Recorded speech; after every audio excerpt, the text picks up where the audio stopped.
I'd been invisible for years. That day, I became the target. My name is Nathan Cole. I'm 36 years old. I live in Cincinnati, Ohio. For the last 9 years, I'd worked at Meridian Ventures, tucked in the back corner of the finance floor. The guy who double-checked the numbers and quietly fixed everyone else's math before things went public. I wasn't flashy. I didn't climb social ladders. I just made sure the money flowed the way it was supposed to. That Thursday morning started like all the others. I was the first one in the office, sipping burnt coffee from the kitchen and reviewing a variance report from the renewable energy division. Everyone else trickled in, groggy and yawning, still rubbing the sleep from their eyes. Then, the conference room door slammed open so hard the glass rattled. Rick Blackwell, our director of special projects and my direct boss, barreled in like a man with fire under his shoes. He was red-faced, nostrils flaring, his tie askew, and his eyes locked on me like heat-seeking missiles. I looked up from my monitor, confused, then stood instinctively. "You?" he snapped, jabbing his finger toward me. "It's always the quiet ones." For a second, I thought he was joking. I half smiled and opened my mouth to ask what was going on, but the room had already gone still. Dead still. 12 heads turned toward me. 12 pairs of eyes narrowed, searching for something I couldn't explain. "What are you talking about?" I asked, keeping my voice even. "You tell me," Rick said, stepping closer. "You've been here, 8, 9 years? You've had your hands in every special project since the Johnson acquisition, and now we've got a $2-3 million discrepancy? That math doesn't lie, Nathan." I felt the heat crawl up my neck. "That's the first I've heard of a discrepancy." Rick tossed a printed spreadsheet across the table. "Looks familiar?" I barely glanced at it before I recognized the formatting. It was mine, my style, my labels. But I hadn't generated that file. I looked up at him. "Where did this come from?" "Doesn't matter," he said flatly. "You're the only one who's been touching those line items. If someone's been cooking the books, it's you." That's when it hit me. He wasn't looking for answers. He already had them, or at least the version he planned to sell to everyone else. This wasn't a question. It was a public execution. From the edge of the room, Devin from marketing leaned forward slightly, his mouth opening like he wanted to speak, but thought better of it. Dominic, the project manager, just stared at the floor. "I'm not going to play dumb, Nathan," Rick said, pacing. "You've always kept your head down, too quiet, too clean, but we both know quiet doesn't mean innocent." Every word coming out of his mouth was meant for the audience. He wanted them nodding. He wanted them suspicious. And judging by the way Lucia clutched her coffee tighter and avoided my eyes, it was working. I could have shouted. I could have pulled up 3 years' worth of files and audits and buried him in proof. But I didn't. Not yet. Because Rick wasn't wrong about one thing. I was quiet. But he'd forgotten something. Quiet doesn't mean stupid. And I had receipts. Rick stalked across the room, the veins in his neck bulging like they were about to burst.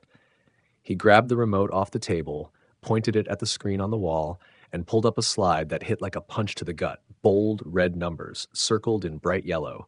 $2,347,682. 12. "Someone in here's been siphoning funds," he said, his voice dropping to that low, dangerous tone people use when they want to sound calm but are anything but. Little by little, project by project, over the last 8 months. 8 months. I did the math without even thinking. That was exactly how long I'd been assigned to special projects, handpicked by Rick himself. "Guess when the discrepancies started showing up?" Rick continued, tapping the screen like he was unveiling some great mystery. "Right after Nathan joined the team." I stood frozen, watching heads slowly turn toward me. Devin shifted uncomfortably in his chair. Dominic leaned forward, his hands clasped like he was trying to stay neutral. Lucia wouldn't even look at me. "That doesn't mean anything," I said quietly. "Correlation isn't causation." Rick smirked like he'd been waiting for that. "No? Then why are all the authorization codes tied to your login? Why are the flagged transfers traced to your credentials?" I opened my mouth, then closed it. I hadn't authorized anything irregular. I never even touched wire transfers. That was Dominic's job. I just did the reports. But I could already see the doubt crawling across the room like smoke in a theater. Rick wasn't just accusing me. He was painting a story. And the worst part? It was working. "Dominic," I said, turning toward him, "you know I don't have clearance to move funds." You do. Dominic nodded slowly, then glanced at Rick. I've already checked his computer, he said carefully. The files, they're all there. The access logs, the authorizations, everything matches. My stomach dropped. He wasn't backing me up. He was confirming it. They'd set me up. I looked around the room. Devon stared at his notepad like it held the answers. Lucia looked suddenly very interested in her coffee. Even Jenna from operations, someone I'd helped fix a dozen budget forecasts for, had that stiff, don't get involved look on her face. This wasn't an investigation. This was a purge. And Rick had already chosen the scapegoat. Me. I stood there, heartbeat pounding, trying to keep my face calm. They thought I'd fold. They thought the quiet guy would sit there and take it. But they didn't know what I knew. I'd been watching, recording, saving. 8 months ago, Rick moved me to this team, and it wasn't because he liked my spreadsheets. It was because he thought I'd be easy to pin this on. He was wrong, because I had the receipts. My hands were clammy but steady. I reached into my jacket pocket, pulled out my phone, and thumbed it awake. My heart thudded in my ears as I scrolled through the folder labeled RB Score Insurance, just a meaningless name to anyone else, but to me, it was everything. Rick, I said, my voice louder now, calmer, like I was the one calling the meeting. You might want to take a look at this. I walked slowly to the head of the table and held out the phone. He hesitated for a second, like he wasn't sure if it was a trap. Then, with a smug smirk, he took it. I watched his face change as he started swiping. First confusion, then annoyance, and finally, something close to panic. He tried to keep his cool, but his fingers moved faster, like he was trying to swipe away the evidence. What the hell is this? He muttered. You tell me, I said. That's a video of you giving verbal authorization for the Fortis transfer on March 2nd. There's another one from April 12th. And that one at the bottom? I leaned in slightly.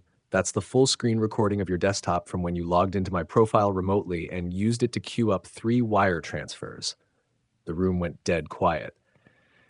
Lucia gasped. Jenna blinked like she was watching a soap opera. Dominic took a slow step back. You, Rick's voice cracked. He shoved the phone back at me like it was infected. You recorded me? Ohio's a one-party consent state, I said, pocketing the phone. So yes, I did. And before you ask, there are backups in 3 locations, including one set to email everything to legal and HR if I don't disable it by 5 o'clock. Rick's face went white. You think this changes anything? I think it changes everything, I said, leveling my eyes at him, because now everyone in this room knows that I'm not the one stealing. You are. Devon sat back in his chair, stunned. Lucia clutched her phone like she was ready to start recording too. Dominic rubbed a hand across his mouth, clearly rethinking every choice he'd made that morning. Rick tried to recover. This isn't proof. This is manipulation. You edited this. Then let's get the IT team to verify it, I offered. Or better yet, let's pull the server logs, see who really accessed the transaction system. Rick turned toward the monitor, pretending to be busy, pretending to still be in control. But the damage was done. You don't get it, I said quietly. I knew you'd try something like this. That's why I started documenting everything. The transfers, the approvals, the midnight edits on files you thought no one would notice. He didn't say anything. I stepped back toward my chair, the adrenaline slowly giving way to exhaustion. You thought I was too scared to fight back, I said. You thought I'd be your perfect little fall guy. I looked around the room at the stunned faces. You thought wrong. And in that moment, Rick wasn't the one holding the power anymore. I was. Nobody moved. The silence in the room was thick enough to choke on. Rick stood frozen at the head of the table, jaw tight, eyes darting like he was searching for an escape hatch. For a man used to being the loudest voice in the room, he suddenly looked very small. Then his phone buzzed. He jumped. It was face down on the table, but the screen lit up anyway. The brief glow caught Lucia's eye. She leaned in, squinting just enough to read the name. Whatever she saw made her eyebrows shoot up. Rick picked up the phone slowly, looked at the screen, and then something shifted in his expression. A flicker of panic, a crack in the carefully polished mask. Meeting's over, he said, voice tight. Everyone out, now. But Dominic didn't move, neither did Lucia, or Devon, or Jenna. No one stood. We're staying, Dominic said, arms crossed. Whatever's happening, we deserve to see it. Rick's nostrils flared. You're making a mistake, Dom? No, Dominic said quietly. You did, when you set him up. Rick turned to me then, the rage simmering just beneath the surface. You think you've won something? I met his gaze. I'm not here to win. I'm here to survive. He stepped toward me, lowering his voice. You'll regret this. All of it. Maybe, I said, but at least I'll regret it on my own terms. He sneered, trying to summon the authority he'd always leaned on like a crutch. You think this little stunt makes you a hero? I shook my head. I'm not a hero. I'm the guy you didn't see coming. His phone buzzed again. Then again. He glanced down, and this time I saw it, the tremble in his hand. Not much, just enough. I stepped forward, lowering my voice so only he could hear. You should know, I called them before I came in. Rick's head snapped up. Who? The authorities. I didn't blink. FBI, Financial Crimes Division. They've been reviewing the files for a week. You're bluffing. I'm not, I said, and you should know they love it when the evidence is neatly organized and time-stamped. You're welcome. The third buzz came. Rick stared down at his phone, face slack, and I saw it land, not just the reality, but the inevitability. He was done. He knew it. Everyone in the room knew it. Lucia exhaled like she'd been holding her breath for hours. Devin looked stunned. Dominic just nodded once, like the final piece of the puzzle had snapped into place. Rick didn't say another word. He just stood there, eyes vacant, jaw clenched, as the sound of distant footsteps echoed from the hallway. Security, maybe, or someone from legal finally catching up to the mess.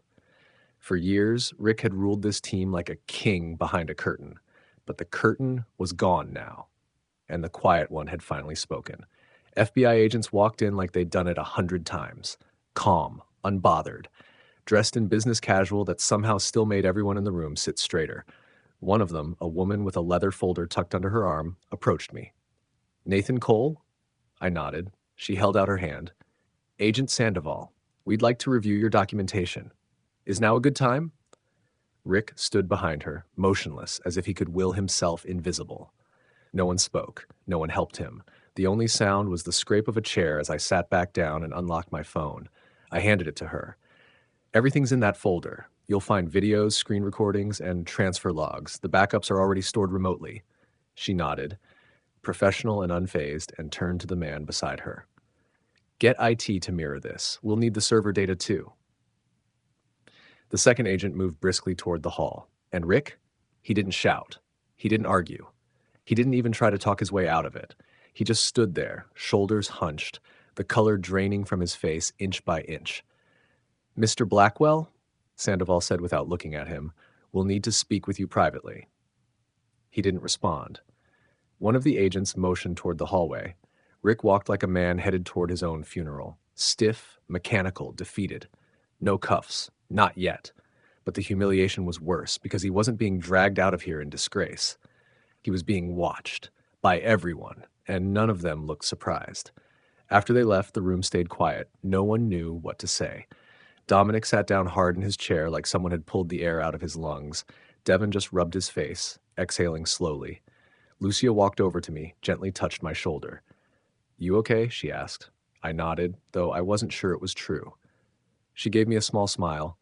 We're with you, just so you know. And then she left. I sat there a moment longer, alone now, the adrenaline finally leaking out of me. My hands shook as I grabbed my coffee cup, cold by now, stale and burnt. Only then did it hit me.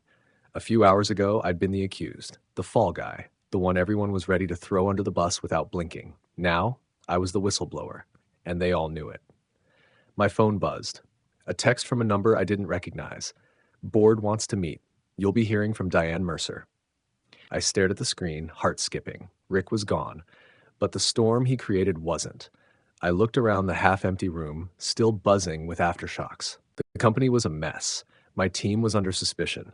Everyone had questions, and now they all pointed at me, not as the culprit, but as the one who brought it all to light. I had a decision to make. Walk away now, or stay and rebuild what they'd tried to burn down. I wasn't sure yet, but for the first time in years, I wasn't invisible anymore. The boardroom was nothing like the one we used downstairs. This one had windows that touched the ceiling and a view of the skyline so pristine it looked like a painting. Everything in here screamed money and power. The long oak table, the leather chairs, the silence. I sat across from Diane Mercer, interim COO, flanked by two other board members I only knew by reputation, McAllister from Compliance and Yvonne DuPont from Legal. They all looked like they'd stepped out of a quarterly earnings report, polished, polite, and about as emotionally expressive as a spreadsheet. Diane folded her hands and leaned slightly forward. "Nathan, thank you for coming in so quickly." "I didn't think I had a choice," I said. Calm, but firm. A flicker of something, amusement maybe, passed over her face. "Fair enough." They'd reviewed the files, the reports, the footage. They knew Rick had been behind the embezzlement scheme. They'd also confirmed the timestamps and metadata from my recordings. It wasn't just airtight. It was gift-wrapped. "We've opened a full internal audit," Diane said, "and the authorities will proceed with criminal charges. But there's something else we need to discuss." I waited. The others stayed silent, like statues waiting for activation. She looked me in the eye. "This company has taken a reputational hit. The press will get wind of this soon, and when they do, we need someone credible to stand in front of it. Someone clean. Someone who already proved they were paying attention." I didn't say anything. "We'd like you to lead the new compliance division," she continued. "We're building it from the ground up, and you'd report directly to the board." My mouth went dry. "You want me to fix the thing Rick nearly destroyed?" "We want you to make sure this doesn't happen again," she said, folding her arms. "You've already demonstrated you're capable, and more importantly, you've got the trust of the team." I sat back in my chair, letting the offer hang in the air. They weren't doing this out of kindness. They needed someone to clean up the mess and restore public confidence. And who better than the guy who refused to stay quiet? "You get points for audacity," I said finally, "but I'm not saying yes without conditions." Diane raised an eyebrow. "Go on." "I want public exoneration," I said, "not buried in a footnote or slipped into an email. I want a full company statement. Deste, I was cleared I was right, and the people who backed me weren't complicit." "Done," she said without hesitation. "I want hiring authority, full control over my team." "Reasonable. No NDA." That made her pause. "I'm not signing anything that muzzles me," I added. "I kept my mouth shut for 8 months watching this company eat itself alive. I won't do it again." She nodded slowly. "We'll draft terms that protect both sides." I looked down at the contract they'd slid across the table. One line at the top caught my eye: Director of Corporate Compliance, Office 14C, Rick's old office. I glanced back up. "If I'm in, all the way." "Are you in?" Diane asked, voice level. I picked up the pen. "I'm in." My hand barely shook as I signed the line. It was the first time in weeks I'd said anything without second-guessing myself. They thought they were buying my loyalty. What they got was my integrity and the promise that I'd never let this happen again. My first act as director was simple: rebuild the team from scratch. No politics, no recycled yes men, no one who had played dumb while Rick carved his kingdom in the shadows.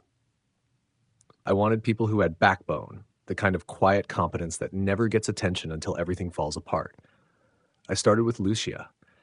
She showed up the next morning before I even had my badge recoded. I caught her by the elevators, coffee in hand, eyes cautious. "I guess you're the boss now," she said, half smiling. I nodded. "You in?"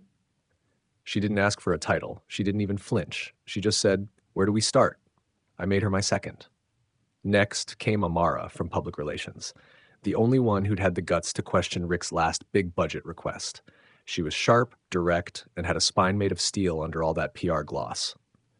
Terrence from Security was a no-brainer. He'd pulled me aside during the investigation, told me, off the record, that something about the access logs felt wrong. I remembered that. That kind of quiet loyalty mattered. I gave him control over internal data reviews.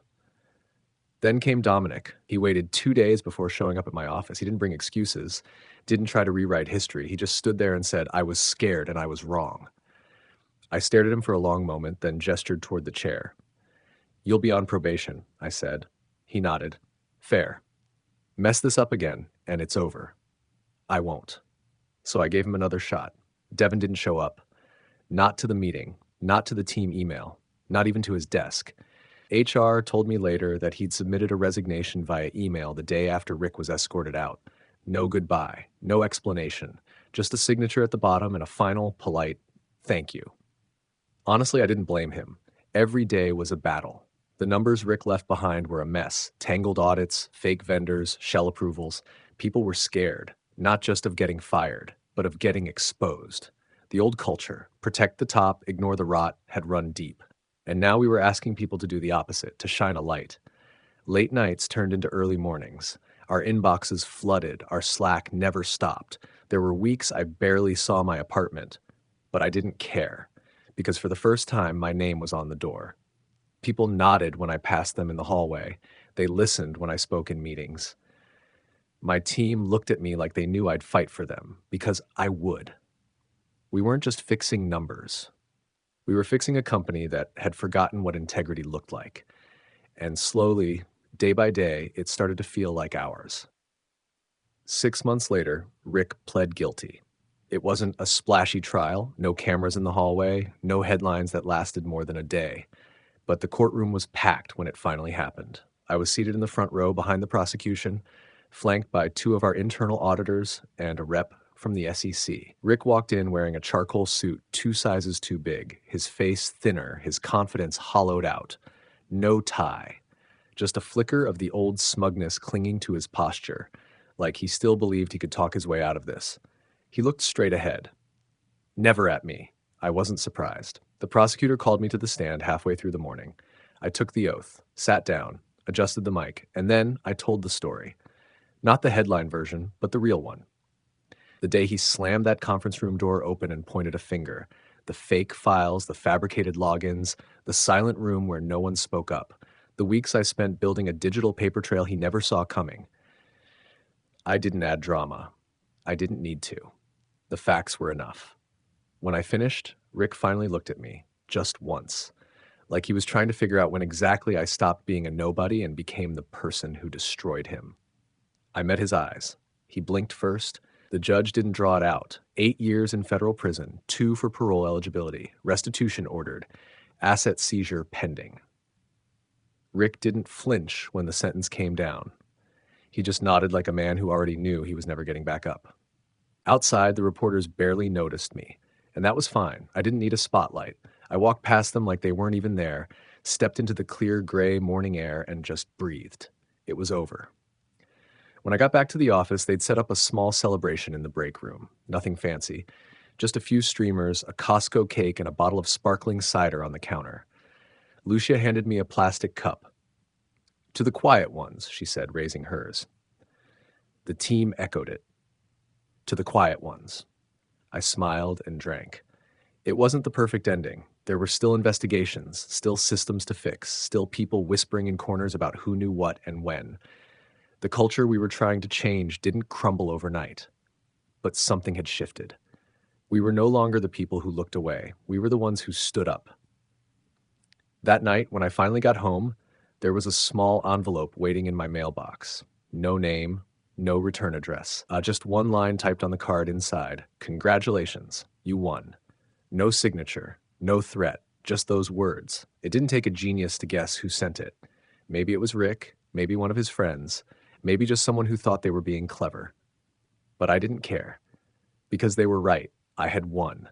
Not just the trial, but the right to walk into work every day with my head high. The right to build something better. The right to speak up and be heard.